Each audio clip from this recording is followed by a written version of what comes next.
Hey, good afternoon, everyone. It's March 20th, 2022 at 3:12 in my area, and it's a crazy world. It's a crazy world today. It's a crazy world tomorrow. It's a crazy world until we get this thing settled. And it's amazing how much information is coming at me as always.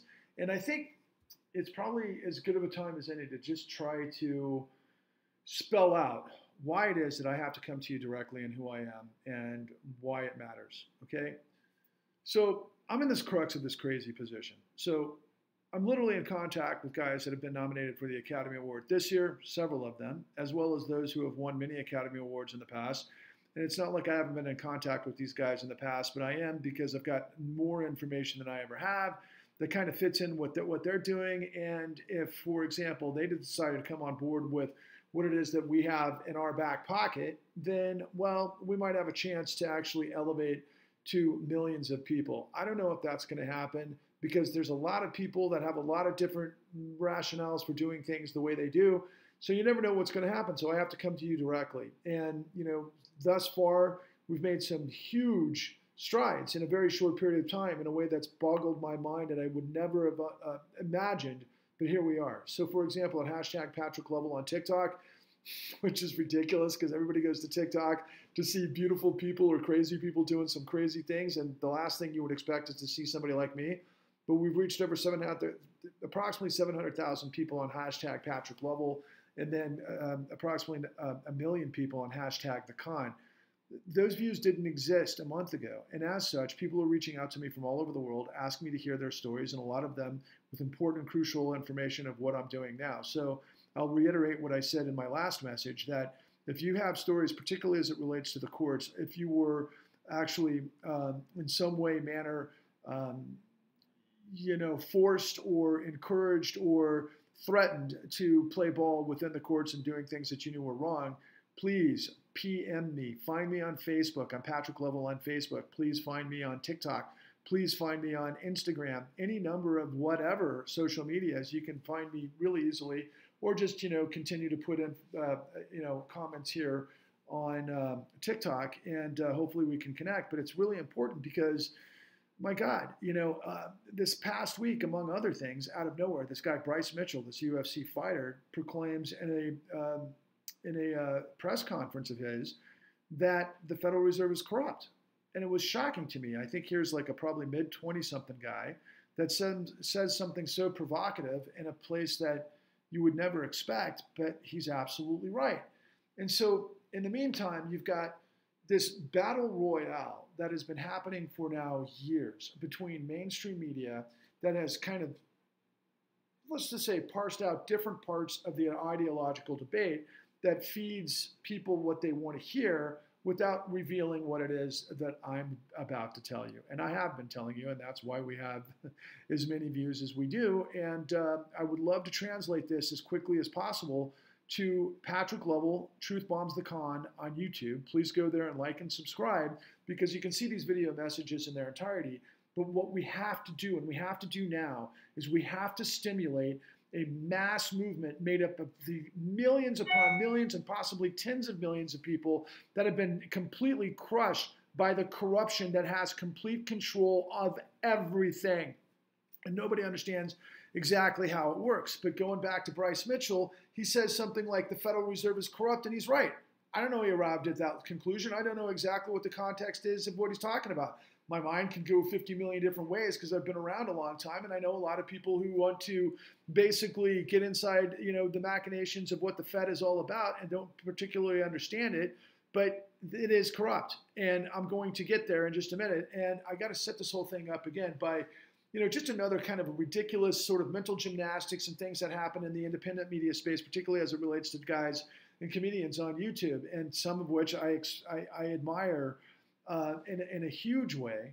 But unfortunately, we're at this crazy crossroads. So, for example, Russell Brand gave this incredible, heartfelt response to being attacked by mainstream media for being supposedly a grifter of somebody that could be on the right.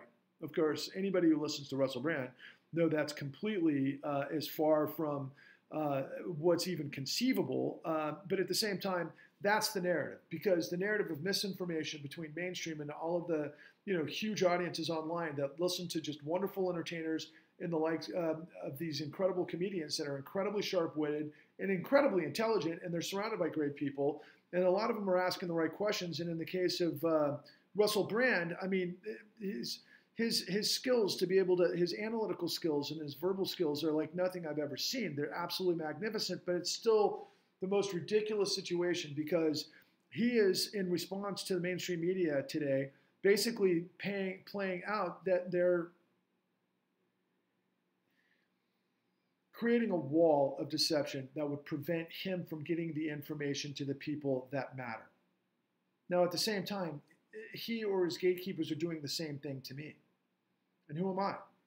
I'm a guy that's been around the country literally 12 times over the course of about 6 years in the con effort, which was an extension of something that I did before, that allowed me to do the hard work with my team, which was an incredible team and unbelievable resources to get the answers that everyone is looking for. But yet, all I'm trying to do is get these answers not just to you, but of course, you know, guys like Russell Brand who are obviously screaming at the top of their lungs that they need this information to do what it is that they've, prophesized, and their self-proclaimed sort of ambition and agenda. But at the same time, they're doing to me what mainstream media is doing to them.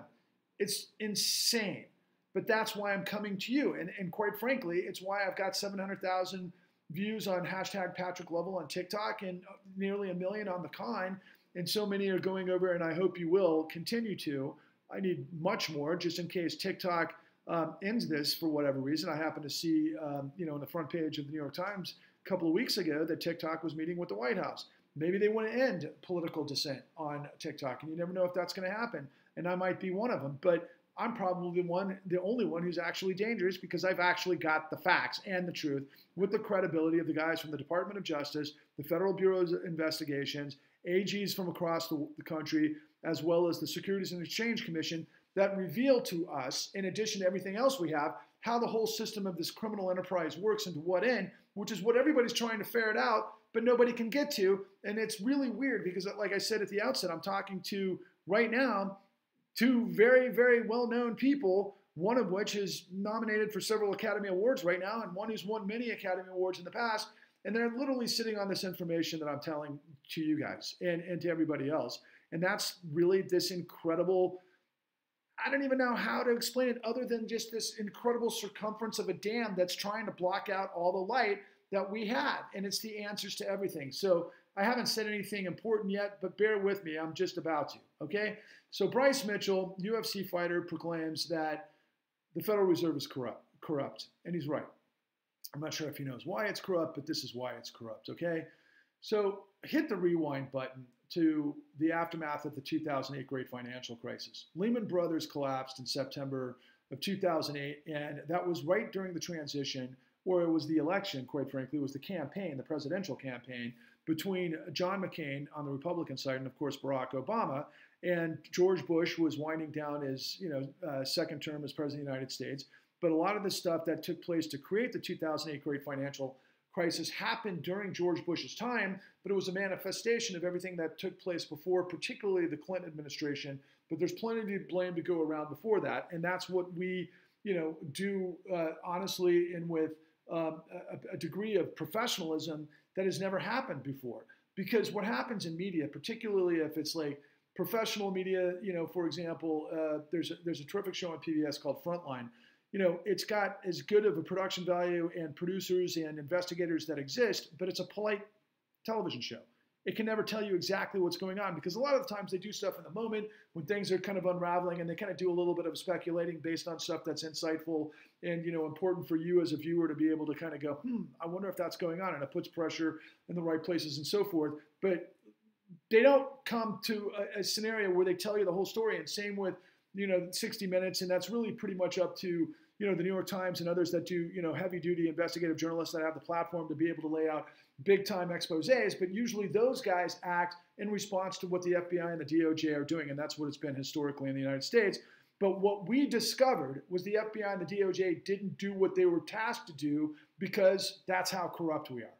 So in the transition period between when George Bush was leaving office, and McCain and Obama were at the sort of the end of the presidential campaign. As we all know, those campaigns seem to go on forever. Suddenly, the whole world came to a stop, and both McCain and Obama got off the campaign trail. They both went to Washington, D.C., and they were briefed on what was happening to the financial sector by those at the apex of our financial system, which of course included at that time Hank Paulson, who was the Secretary of the Treasury, who came before that from Goldman Sachs, and that was just like Clinton's, the predecessor that happened during Clinton's time, which is a guy by the name of Robert Rubin, who came out of the CEO of Goldman Sachs, and then he became the Treasury Secretary to Bill Clinton. The reason that's important is because they were all involved with what I'm about to lay on you.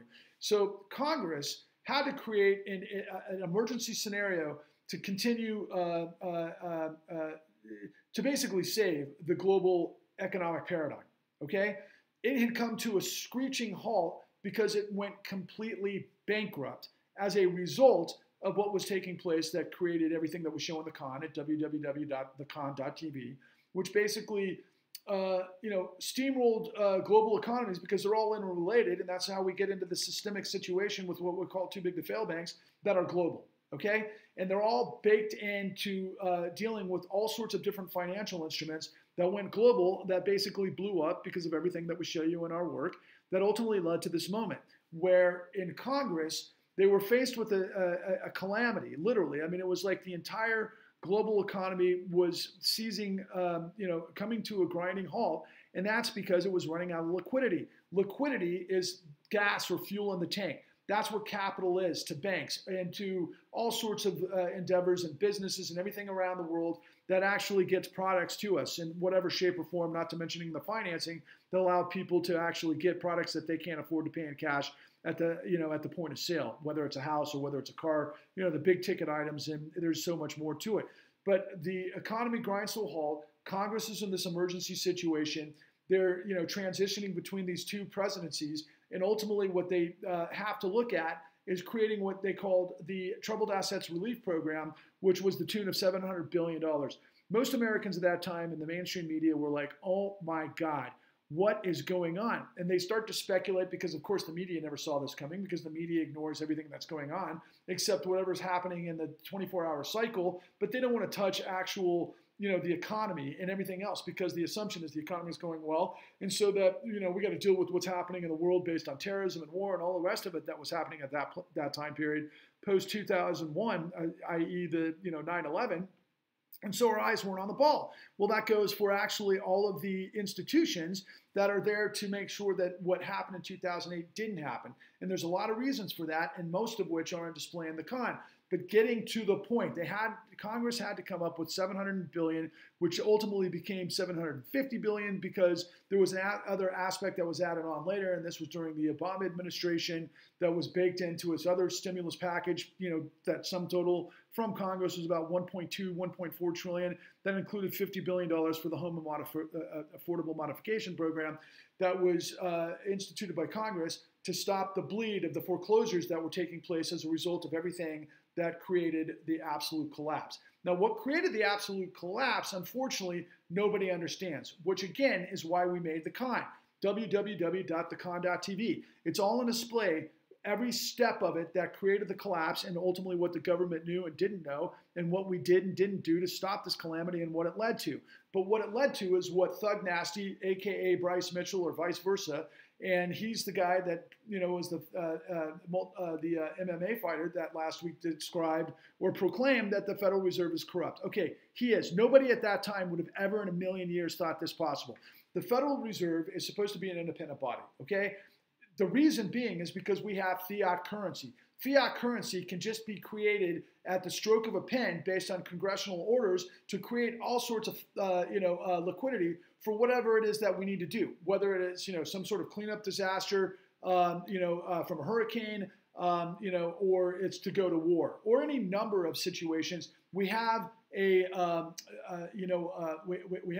we have a currency that is backstopped as the global currency. Everybody trades in American dollars, And then ultimately, because we're a sovereign currency, we're not in debt to anyone else. We're never in debt to China. We're never in debt to any other foreign entity. We're a sovereign country with fiat currency, so we can create as much money as we need to deal with anything, which ultimately goes into what we call the full faith and credit of the United States. You ever hear about these debt ceilings? Well, ultimately, there is no debt ceiling because you can still pay for what your bills at all time. But what gets crazy is the debt servicing by our financial system, and that's why we have $30 trillion in debt. Where do you think the $30 trillion in debt came from? So let's hit the rewind button. Remember when I told you that Congress was having this incredible wrestling match about whether or not they wanted to create liquidity in the markets to save the financial system so that they could basically save everyone's pension, possibly stop the flood of foreclosures and everything that was basically tanking the economy. The United States government can become what we call LOLR, which is the lender of last resort. So in that sort of all of that chaos that's going on, we saw over and over and over, for example, Obama and McCain meeting with the heads of the financial system and then also the CEOs of the bank. What took the banks, the financial system, the banks that we call the too big to fail institutions, or what we ended up calling them after the 2008 great financial crisis. So at approximately at this time, two things happened. The first thing happens in September of, let's call it, I think it was probably April of 2007. The first shot over the bow that was a warning of the impending calamity was something that took place with an institution that had been around over 100 years, one of the biggest names on Wall Street. It was called Bear Stearns. And Bear Stearns was collapsing mightily. So John Paulson gets the 13 banks together to basically say, we've got to stop this systemic run on Bear Stearns, which were overbetting on derivatives based on the housing market. And ultimately, what we were trying to head off at the pass is to make sure that all of these ones that we then found out much later in the process, things that were involved with what we call derivatives trades, which you saw in the Big Short, if you happen to see the Big Short, and what we call financial products. And so there was all sorts of various deviations of bets on what they call derivatives. And there's a reason for derivatives, which is to hedge problems, and it comes from the agriculture era to where farms would try to get their product to market, but sometimes weather could create all sorts of havoc. If, for example, you've got huge distribution of tomatoes and suddenly you have a frost and it destroys itself. So what Wall Street did as a result of that through derivatives practices, and this is over 100 years ago, they hedged bets. Basically, they locked in the prices for tomatoes, from like a year ago to what would hit the market, but the producers were guaranteed to get that price so that they would produce it no matter what the weather would do, because otherwise we'd never actually have anybody who could ever get product to market just based on all of these variables. So there was a good reason we had derivatives, but ultimately derivatives became bets on bets on bets. So we had credit default swaps, collateralized debt obligations, all of these other fanciful terms, which just means bet on whether or not the loans in the mortgage-backed securities were going to function. So if you hit the rewind button to get to the point that I'm trying to get to, that's the most important part of all, that answers why the financial system is corrupt, is because at that time period, everybody was being sold that there was going to be the $750 billion colossal package that was the biggest in history to backstop this, the largest bankruptcy in history, which was from Lehman Brothers. And ultimately, everybody in the United States was kind of oohing and awing and like, what the heck is going on here? Because mainstream media was doing the same thing, fawning over something they didn't understand. Meanwhile, Hank Paulson is sending messages through the financial press that says, don't worry, we've got this covered. We've got the bazooka, okay? That was basically, speaking in tongues to everybody that were the investors, especially the mega investors, which are these huge hedge funds and, private equity and all of these different variations that handle huge, huge, huge sums of money from around the world that are in our financial systems that were basically saying, not in a week, we've got you covered. Don't worry, we're going to backstop these losses, so don't run. So they tried to prevent the panic like what happened in 1929 when we had these massive, massive runs on banks that led to the Great Depression. So fast forward to 2008, you've got the Federal Reserve Chairman, which his name is Ben Bernanke, who was the ultimate expert in the Great Depression. And they had this plan on the books forever, just in case we'd ever got into a problem like this. And it comes from the Federal Reserve. It's known as Federal Reserve Act 13-3, which creates this emergency lending scenario under exigent circumstances. So for the first time in history, what I'm about to tell you took place. Now, before I tell you this, ultimately, moving back to the Great Depression and then the SNL crisis and then other scenarios, the government has been there in many cases to backstop massive systemic runs in financial markets in a way where they can shore up the problem. And so, for example, in the SNL crisis, they did that with what was known as the Resolution Trust, which led to a guy by the name of none other, and that's funny because I'm giving you so much information. I got to think of his name for a second, and I'll come back to it. God darn it. I got so much information. You just got to bear with me, kind of just winging it right now on a Sunday. But the long and the short of it is Larry Fink. Larry Fink was put in a position to basically clean up the problem of the SNL crisis through the Resolution Trust, which led to a whole new company and operation, and also a new technology that landed in the world called Aladdin, and that's another story I'll get to in a minute. But just remember that name, Larry Fink, okay? So now we're back to the 2008 great financial crisis, and so I told you that there was $700 billion that was actually being put into position to be utilized by Congress to actually create liquidity, which was known as the Troubled Assets Relief Program. And the idea was to get all the toxic assets off the books of the banks so they could start lending again. And the toxic assets were basically proclaimed to be subprime. And the way it started to manifest in the press, particularly as a result of this guy, on CNBC at the time, his name was Rick Santelli, and this actually happens shortly thereafter. But everybody in media starts to blame the victim, which were the homeowners. The idea was people who borrowed more than they could they could afford to pay back because they were using their houses as ATMs to pay for like forerunners and trucks and vacations and maybe healthcare, all sorts of things that people were actually doing with their houses because it was offered, because they were told by brokers that their houses were worth more than they were actually worth, and there was a reason for that, which again is in the con. So ultimately, what happened at this stage of the game was the whole world is going into the second Great Depression, and by all manners that everybody has kind of reflected upon over the years later, it would have been catastrophic. It would have been worse than the Great Depression. So the Federal Reserve created $29 trillion in emergency lending through a whole potpourri of what they have, these acronyms, with all of these different kind of servicing where they could lend against assets and do things that they had never done before to the tune of $29 trillion. Not $700 billion, $29 trillion. There's 1,000 billion and a trillion. So the Federal Reserve uses the bazooka to save the financial system. Now, at that time, something that was crazy that a lot of you might remember was that Obama gets elected into office for change we can believe in. Unbeknownst to most people, because they didn't know exactly, and none of us really do, who are the people on the president's cabinet? Well, they're the most important people in the game, and they come from all of the different sectors of our society to be able to make sure that everything functions properly. Well, in this case, everybody that got named to Obama's cabinet, which were change we could believe in, and the whole thing about Obama was to go against what had been, from Bush and everybody backward, was a government of by and for the corporations. We all knew that back in the time. And suddenly here was Obama trying to create another FDR moment. But as it turns out, he puts all the people that created the madness in control. And then there was this controversy at one time that said the only thing when Obama said to the financial system, the only thing standing between you and the tiki torches is me.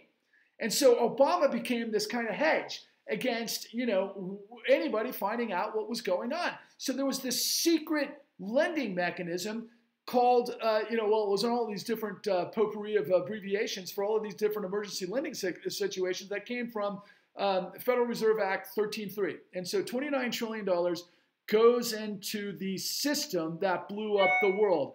And then we didn't do an investigation. That's not true. We did what was known as the Federal Crisis Inquiry Commission, which was a huge investigation, except, think about this, and this goes to actually what happened in the 9/11 Commission. They spent, I think, $11 million to try to suss out what blew up the world. So that should tell you everything you need to know. Okay? By the way, the same thing happened in 9/11, except they only spent $4 million for the 9/11 Commission report. This is insane compared to what happened in the aftermath of 9/11 and then ultimately what happened in the aftermath of 2008. So $11 million goes to this bipartisan commission that has 1,000 people that they interview. They get pretty much the full story. They lay it out, but the media doesn't understand what the fuck they're laying out because the media doesn't do deep dive. They don't understand systemic problems. The media is a situation where it responds to the echo chamber, which we call the cycle, and ultimately everybody's chasing their tails and spinning around a place. Meanwhile, nobody understands policy.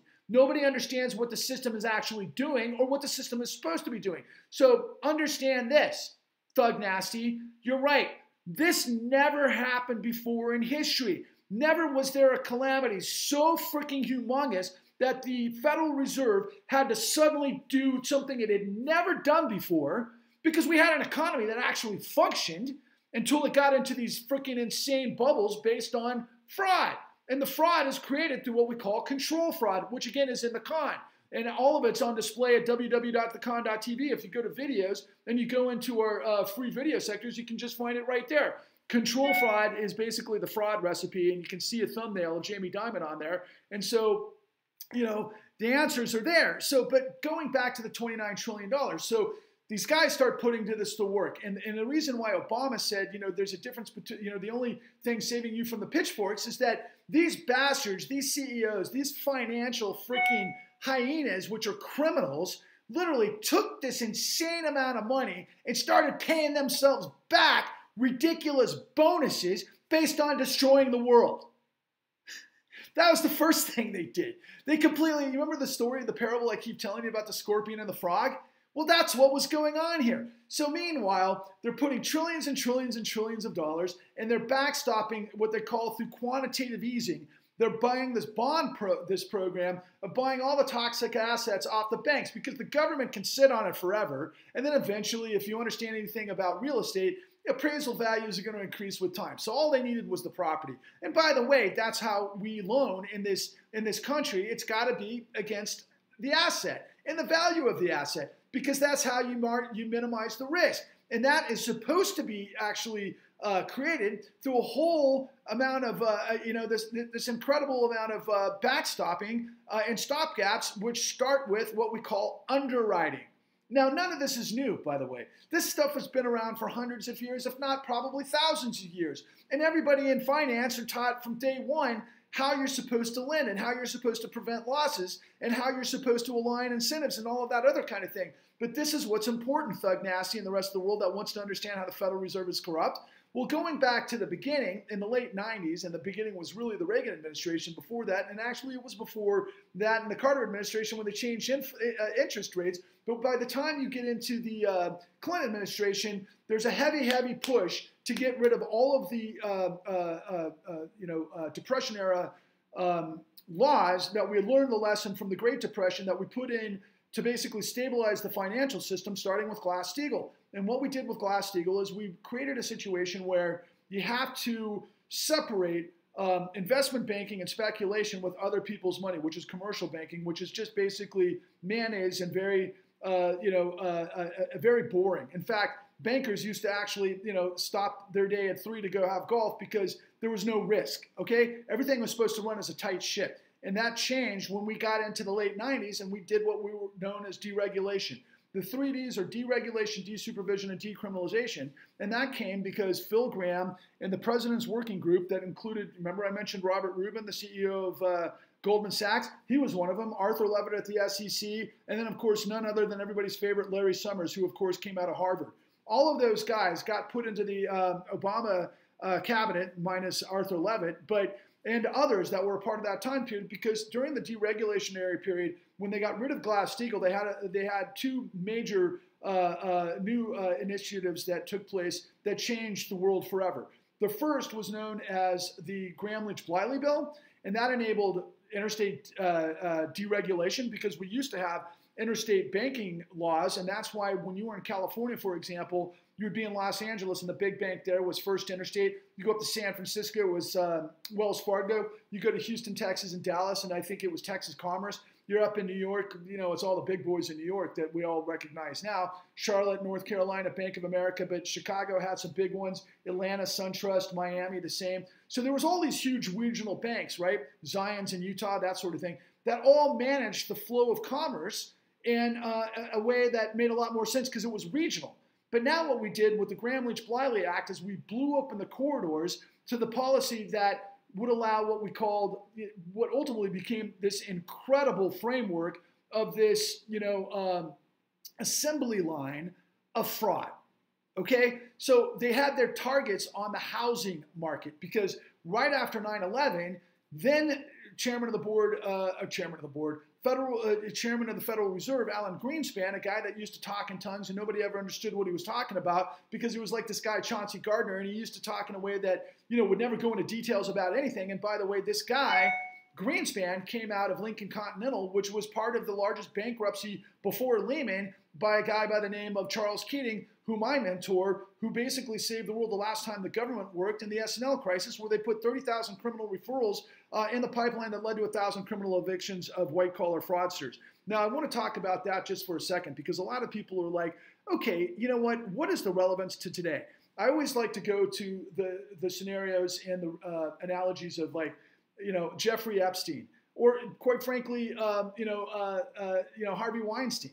Because when those particular stories came to be, just so you know, for you young guys out there, those stories have been happening for like 20 years. Or, you know, they were 20 years ago in the case of Jeffrey Epstein, right? So ultimately, why were they relevant now? Well, because some huge secrets came out that were like insane, that everybody knew about, but nobody was talking about, because it was like the polite media that never investigated the stuff or made it public, because there was a lot of powerful people involved. So in the case of Weinstein, what was it all about? Well, it was about a concerted effort, and I apologize in a way because I love Weinstein movies. Weinstein was my favorite freaking producer, and one of my favorite, Quentin Tarantino and everybody that came through that pipeline were fucking genius. But man, Harvey Weinstein did what exactly all of the old, major players in Hollywood did for decades and decades. It's called the casting couch. Why do these guys have the casting couch? Because they want to get these starlets that are coming up to become great Hollywood heroines, but they want to control them. And so if they get dirt on them, then they're able to make sure that they can control how much they're going to pay them or what movies they're going to do and all of those other things. So it's kind of a concerted, really diabolical effort to control the outcome. Now, the thing that made Weinstein big news during the Me Too era was that, oh, by the way, his human resource director, who was a female, was in on it because she wanted a promotion to become someone who became the director of acquisitions. So she played ball. So it doesn't matter if good or bad people are in the system. If they're ambitious and they got to play ball by the rules of the corrupt, things like Weinstein happened, which was a big deal 20 years later when suddenly it becomes this whole catharsis for the Me Too movement. They do get, Weinstein eventually, but do you know how many other people were operating like Weinstein in Hollywood? All of them, pretty much, right? So that's another thing about crime and punishment and, the law keeping up with crime, because it's nearly impossible. That's important, but I want to make you understand something that took place during the SNL crisis. So during the SNL crisis, that's in the 80s, and that's a precursor to what happens in 2008. What would happen is that these corrupt institutions and these banks would find politicians that they would want to do business with, and then they'd have these huge extravagant parties in places like Miami or Las Vegas. They'd get them all jazzed up on cocaine. They'd get a couple of hookers. They'd get these guys on camera, and then they leveraged them. What's that have to do with Epstein? Everything, because that's what Epstein was doing. I don't know all the details of Epstein, but I know this was taking place in the 80s and 90s. It was kind of freaking normal fare at that time. But ultimately, we end up with Epstein, with the Clintons and everything that constitutes. And it looks like he might have been involved with Mossad, which is a real problem.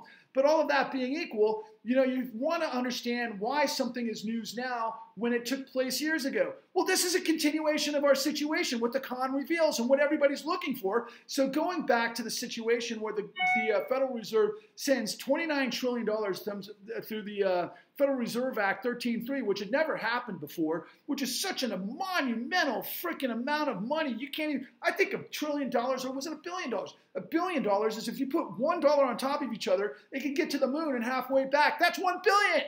There's 1,000 billion and a trillion. Our collective GDP is 25 trillion a year. That's a collection of all goods and services and production that the entire country does, per year, which led to, this whole crisis led to a $41.6 trillion hit to the economy. But ultimately, this happens behind closed doors.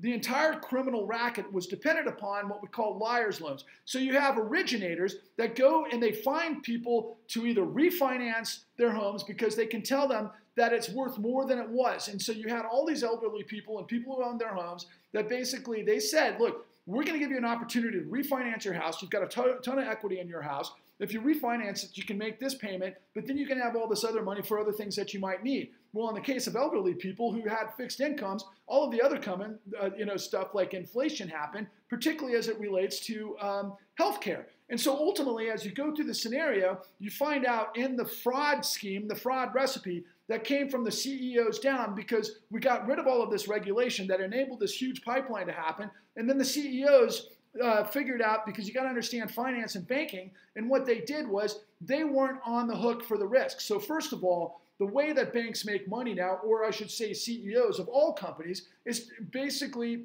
modern executive compensation, which is all transfixed and built into what we call short-term profits. So they got to create volume. And so ultimately, lending should be a very conservative business, particularly when you're on the hook for the performance of that loan and you got to wait 30 years to be able to see the upside of that loan, which is what banking used to be. But we created mortgage-backed securities and all sorts of other financial instruments to get more loans to more people, to create more product, to create more, economic activity, which on face sounds perfect. But when you get rid of the underwriting and you turn it into a crime enterprise, things like this happen. So they had many, many different types of products, which were basically set up to make people continue to refinance their houses. Because first they were told their houses were worth X amount and it was going to be this cost. But what they didn't tell people, that they had negative amortization and they created these loans that were tiny, or they had adjustable rates, which people weren't reading in their contracts 30 pages in, where maybe 4 years they're paying a certain note, a certain nut every month for like 3 years, and then finally all of a sudden just hyper explodes, and they're going from making just for comparison, let's call it a $1,200 a month payment to a $3,600 a month payment, and most people were living pretty much month to month, and so they couldn't afford that, and so they had to refinance. But what they used to say was that a rolling loan knows no loss. So ultimately, in the hierarchy, or I should say in the pipeline, the way it all works was you have the mortgage broker who's lying to the clients to make them believe that they can get into a loan based on certain criteria that ultimately wasn't in the paperwork and was based on deceptive acts and practices, which is illegal and is a felony. But then you had literally thousands of brokers all over the country get involved because their appetite was so hungry to get these volumes of loans into the kitty as quickly as possible, because they had warehouse lines from all of these investment banks on Wall Street that were providing hundreds of millions of dollars to get as many of these loans in the pipeline as possible, because there was a $70 trillion appetite around the globe, because we had created all sorts of middle class populations in places like China that didn't exist before, and they started investing in the United States, and the safest place to invest, at least they thought, was the housing industry. So when you have the brokers doing what I just mentioned, and then you have ultimately the next part of the food chain is you have these brokers lying on these documents to be able to get them approved. So they basically would cut and paste W-2s. They would change how much money they had or assets or everything else. And that created this incredibly, insatiably illegal construct that was sent through underwriting, because there's underwriters that are supposed to actually look and prove everything that happened. But their bosses were saying, no, you've got to approve the loans, because that's how we're going to get paid, because of these warehouse lines. So basically the ones that are creating the loans aren't on the hook for their performance. They're just working for fees. And so that goes up to the next level, which is appraisers. Appraisers are the most important piece of the process, because everything was predicated on the value of the asset. And if the appraisers are involved with appraisal fraud, which is actually a felony, and they hyperinflate the numbers when they know they're not the numbers, then basically that distorts the market. And again, it's a felony, and there's ways you can prove that. But ultimately, they were charged to being able to do this because their bosses, which are the lenders, wouldn't lend money to them if they didn't play ball. Again, it was all basically volume. And all of this came from Graham Leach Bliley. that got rid of interstate banking regulation, okay? It created these pipelines, what the OCC was looking at, and by the way, the AGs at about this time around the state, which means attorneys generals, who are the guys that are looking out, at least in the consumer divisions, for all of the people of their state, they're saying to all of the people, hey, look, we got a problem here. There's some major situations. So they go to the regulator of the big banks on Wall Street, which have gobbled up all of the smaller regional banks, and they created this vertical, which were feeding the kitty and the investors and the shareholders, and then ultimately the CEOs. And the AGs are saying to the OCC, who's responsible for regulating these guys, we got a major problem on our hands. And the appraisers, by the way, there were thousands of them that came out and told the FBI what was going on, but the FBI didn't listen because the FBI at that time, believe it or not, and this is in the con too, of course. In fact, all of this is in the con. The FBI didn't go after white-collar fraud anymore because we were too busy going after terrorism. So I want you to think about this during the Bush administration. Basically, during the Bush administration, we were dealing with 9/11, right? But we were also dealing with this calamity that was about to happen, which I call financial terrorism. So would it surprise you that George Bush's biggest contributor wasn't Exxon? And George Bush is from Texas, and Exxon, the biggest at that time, and maybe still, I'm not sure, Exxon's had some strange things in the last couple of years, but the biggest fossil fuel company on the planet was not the biggest contributor to George Bush. No, there was a military-industrial complex, which you might think. No, it was a guy by the name of Roland Arnall, who was the CEO of AmeriQuest, who was involved, and he was the biggest lender of predatory loans. So big, in fact, that the AGs decided not to go to the OCC because the OCC, led by Linda Thompson, said to the AGs of the country, you're not going to be able to enforce your own fraud laws because we're going to use preemption to enable the banks to do what they're doing. Why? Because they were getting paid to do it. Now, the one thing that Russell Brand always talks about in his lectures, or in his, whatever you might call what Russell Brand does, is he discovered, because he's a guy that used to be a former drug addict, and he's, really worried about pharmaceuticals and the way that they play into the FDA and everything else. He realized that the pharmaceutical companies sent their top brass in the FDA, and the FDA protects the interests of the pharmaceutical companies. Imagine that, right? So in the financial industry, the OCC is protecting the banks because the banks are paying for the OCC to exist. So they get their marching orders from the CEOs of this fucking fraud system. So as that carries forward, you've got not only all of these stopgaps that are already in place and have been for literally hundreds of years, and we've got this stuff sewn down, and that's why we had the American dream to begin with, because we had an economy that people had jobs that then they could actually put into their homes, raise their families, and then the cost of those homes would increase in value as people had more money. That's called an economy. That's called a free market economy. But that's not what would happen, was because it was distorted, because the volume of all this shit that was predicated on the appetite of what they call the animal spirits that were coming from this deception that went all the way through from the originators to the underwriters to the appraisers to the lenders, and then where does that go? That goes to the credit rating agencies, okay? So we have the stopgap where you've got Moody's and you've got these major fucking credit rating agencies that are supposed to be looking inside the tranches of these thousands and thousands of homes that are now bad loans that came through the system that they're giving AAA fucking ratings to. Why are they giving AAA ratings? They're getting paid to do it. Incidentally, Moody's is owned by everybody's favorite Omaha grandpa, which is, I'll come back to it in a minute. I know you're thinking that Warren Buffett. So Warren Buffett's the guy who owns this stuff, and everybody trusts Warren Buffett. But meanwhile, he's got a credit rating agency's operation that's, flooding the world with toxic product that the banks are knowing because it's paying the CEOs. And it comes through then the derivatives. Remember I mentioned derivatives a while ago? So those derivatives go on overdrive. And you might remember during the Big Short when they're all sitting around gambling and you've got Margot Robbie in a hot tub trying to explain exactly what derivatives are paying for, which is just basically a roulette table, which is kind of what's going on. But it's actually worse than that because everybody that's putting the fucking shit in the system are the same guys that are shorting the market, i.e. Goldman Sachs, for starters. They were the biggest, and they worked with this guy by the name of John Paulson, not to be confused with the other Goldman, Secretary of the Treasury, who ends up with the frickin' cannon, the bazooka. John Paulson walks with $20 billion on the Big Short. So to put it into perspective, the guys in the Big Short that we saw with Brad Pitt and Margot Robbie and that great film by, Adam McKay that ends up blaming strip dancers for pulling all this shit off, they didn't understand what was really going on, which is what I'm telling you now. And then ultimately in that movie, it got some other things really right, which is the last 5 minutes, which is what we present in the con.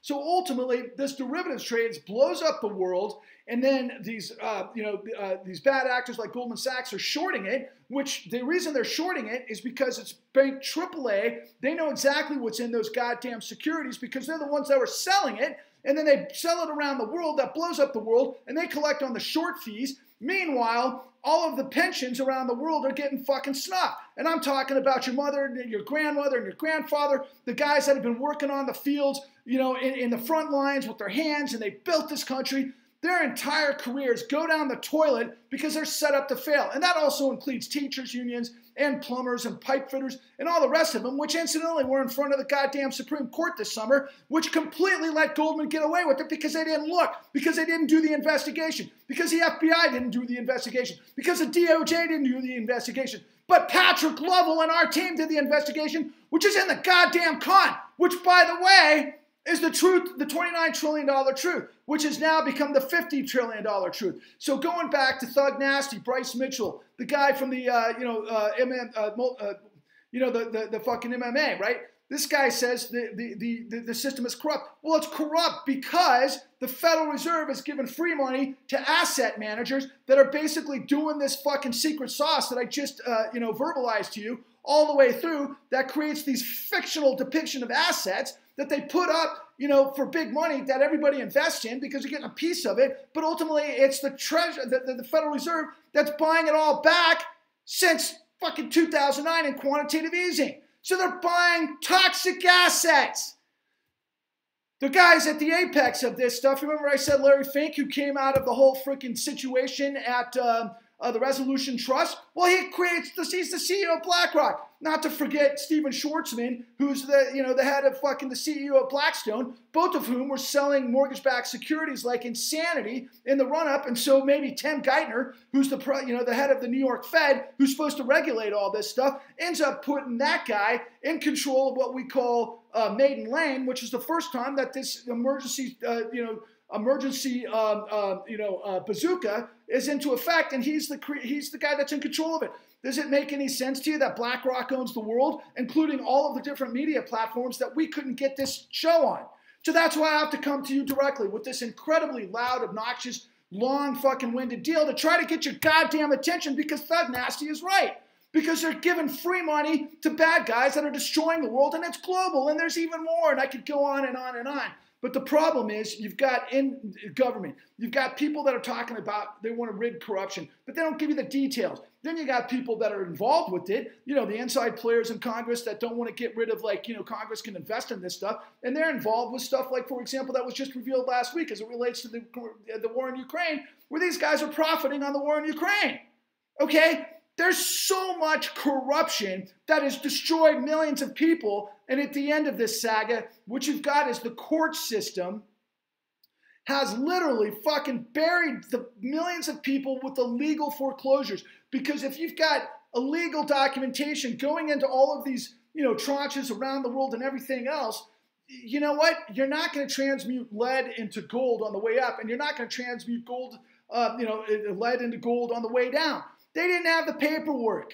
I've come in at information the last couple of weeks that just, confirm everything that I've known the whole time, that servicers and foreclosure mills have been on this. They basically gut people out. They get them on these refis, these modifications, they bleed them dry, then they get them in the foreclosure process, but they don't have the note. They don't have the actual evidence to be able to foreclose in a court of law, because there's rules about that. And there's also other rules that I could go on forever with Uniform Commercial Code 3 and Uniform Commercial Code 9, which, are different for shadow banks and different for the Fannie Mae, and, the way it plays out in the courts. But the bottom line is they don't have the note. They don't have the deed of trust. They just move this stuff through because ultimately at the hyenas of madness at the base of this whole thing, the bottom dwellers, they're just ripping houses from people, kicking them to the curb with sheriffs with guns. They're thinking they're doing the right thing because people aren't paying their mortgages. But meanwhile, they don't have the notes. They don't have the right to foreclose. And then at the end of this, what do? They sell it back to investors that are getting money from the Federal Reserve through quantitative easing, through the trillions upon trillions of dollars that were used to destroy the American dream, the American middle class, the law, everything that constitutes the United States and what we are for liberty and justice for all. That's what I'm bringing to you. That's why I'm truth bombing the con. That's why I'm doing everything in my power, because you know what? My partner, my investor, gave up over a year ago.